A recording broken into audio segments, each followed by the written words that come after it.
Well, the announcement comes while Chief of the South African Army, Lieutenant General Lawrence Mbatha, is in Moscow for talks with Russian military. The meeting is taking place just days after Washington accused Pretoria of secretly supplying arms to Moscow. Now, in a statement, the SANDF noted that South Africa has military-to-military bilateral relations with various countries in the continent and beyond.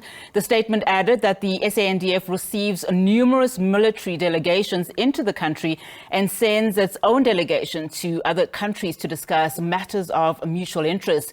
SABC News correspondent Stuart Smith has more from Moscow.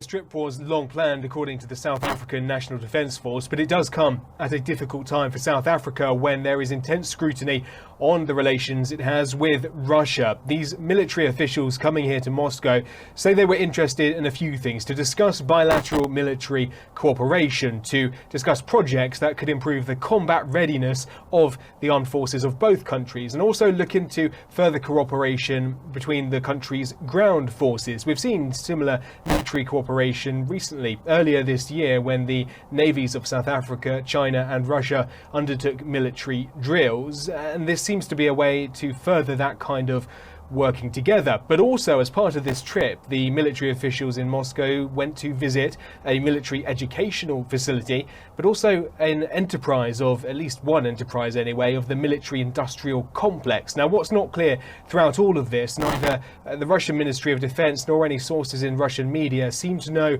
whether the purpose was therefore an interest in South Africa in purchasing Russian weapons, whether there was any discussion about South Africa sending or selling weapons to Russia. None of that has either been confirmed or denied by the embassy here in Moscow. So very little clarity on what this was, other than these broader points about increasing cooperation at a time, especially the United States, is looking very carefully at whether indeed South Africa did, knowingly or not, send weapons to Russia. Stuart Smith, SABC News, Moscow.